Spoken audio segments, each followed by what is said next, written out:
Tu es chez toi, la piscine est fermée, et ça pour une durée indéterminée. Et tu te demandes ce que tu pourrais faire pour ne pas régresser en natation.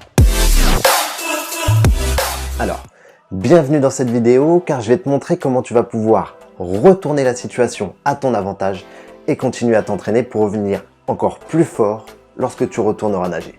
Avant de commencer cette vidéo, n'oublie pas de t'abonner à notre chaîne et surtout à activer la cloche des notifications pour recevoir chaque semaine nos nouvelles vidéos. Alors si tu fais du triathlon, tu peux bien évidemment continuer de courir et de faire du vélo car ce sont des activités proches de la natation en termes d'effort. Je dis bien proches et non similaires car il y a tout de même certaines différences. Vous avez tous vos préférences lors des fermetures de piscine, que ce soit dans la situation actuelle où nous nous trouvons, mais également lorsque votre piscine ferme pour vidange annuel ou pour toute autre raison. Certains vont préférer faire uniquement de la musculation. Certains préféreront s'essayer à une nouvelle discipline. Certains ne feront malheureusement plus rien. Et tu es peut-être dans ce cas de figure car tu te demandes quoi faire d'autre que nager. Alors je ne vais pas te présenter une formule magique dans cette vidéo car il n'en existe aucune et chacun réagira différemment face à cet arrêt, mais le principal c'est de rester actif. Avec Nico, on a l'habitude de continuer à bouger avec des séances assez cardio et très axées poids de corps. Ça nous permet de garder un rythme et de continuer à travailler à la fois notre force et notre puissance générale. Aujourd'hui, on va voir ensemble ce que tu vas pouvoir faire en vélo et en course si tu nages sur de longues distances. Nous verrons également ce que tu vas pouvoir faire en vélo et en course si tu nages sur de plus courtes distances. Et enfin, quoi faire en termes de renforcement musculaire. Tu es prêt? Alors c'est parti!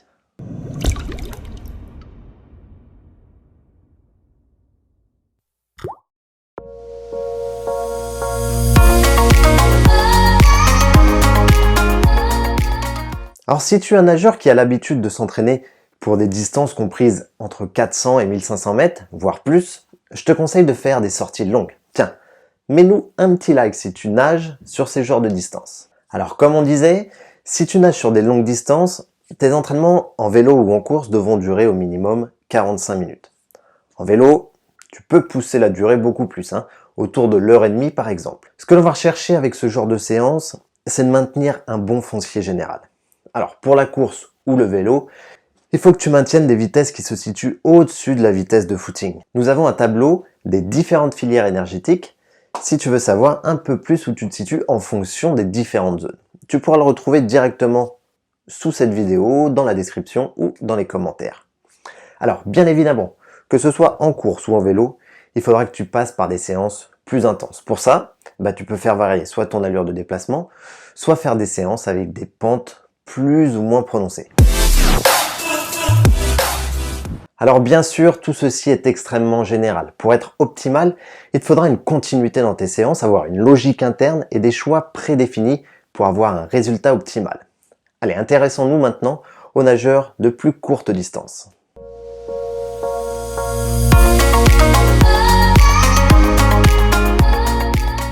Dis-nous dans les commentaires si tu es plutôt un nageur de longue distance ou de courte distance et surtout quelle est la distance que tu as l'habitude de faire en compétition. Peut-être que tu nages sur de courtes distances du style 50, 100 voire 200 mètres. Alors pour toi, je sais que tu vas me détester car tu es sûrement comme moi, mais il va falloir continuer à travailler sur ton foncier. C'est obligatoire. Si tu n'as pas une bonne base aéro, toutes les autres filières énergétiques seront également plus faibles. Alors, bien entendu, tu vas devoir faire des séances plus intenses, sous forme de fractionnés par exemple. Que ce soit en vélo ou en course, tu peux réaliser du 20-20 ou du 30-30. Le 20-20 signifie que tu vas devoir faire 20 secondes d'effort assez intense, puis 20 secondes en récup active ou passive. La logique est exactement la même pour le 30-30. Alors si tu n'es pas habitué à ce type d'entraînement, tu peux commencer par 4 à 6 séries. Si tu l'es un peu plus, tu peux monter jusqu'à 10 séries. Après, tu peux également allier des parties aéro, puis des parties plus anaéro. Je m'explique. Tu peux commencer par 4 minutes non-stop, à une vitesse un peu supérieure au footing, comprise entre 11 et 13 km/h. Ensuite, tu marches pendant 30 secondes pour te préparer au fractionné qui va suivre. Là, tu vas faire 8 fois 30-30. 30 secondes vitesse élevée, 30 secondes en récup active ou passive. Tu repars pour 6 minutes non-stop, à une vitesse un peu supérieure toujours au footing, puis tu remarches 30 secondes. Et cette fois-ci, tu vas partir pour 10 fois 20-20. 20 secondes à vitesse élevée, 20 secondes en récup. Et enfin, tu finis par 8 minutes non-stop toujours supérieure à ta vitesse du footing, puis tu marches une trentaine de secondes ou un peu plus en fonction. Cet entraînement n'est qu'un exemple de ce que tu peux réaliser, donc n'hésite pas à l'adapter à toi. Là, je t'ai montré une petite séance pour la course, mais tu peux très bien l'adapter au vélo, c'est exactement la même chose, vu que ce sont juste des temps d'effort à réaliser. Allez, on regarde ensemble ce qui se passe au niveau du renforcement musculaire.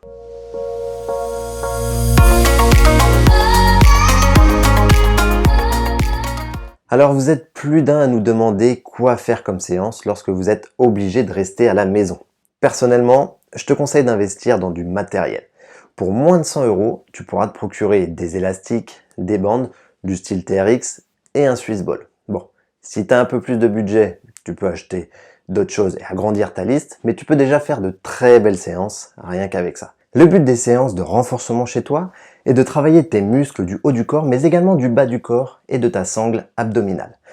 Profite de cette période pour accentuer cette zone. Tu auras un meilleur maintien dans l'eau lorsque tu te remettras à nager. En termes de renforcement, tu vas devoir effectuer des exercices spécifiques à la natation pour protéger tes articulations. Donc, dans un premier temps, tu peux faire des exercices autour de l'épaule, comme des rotations externes. N'hésite pas à faire varier tes rotations.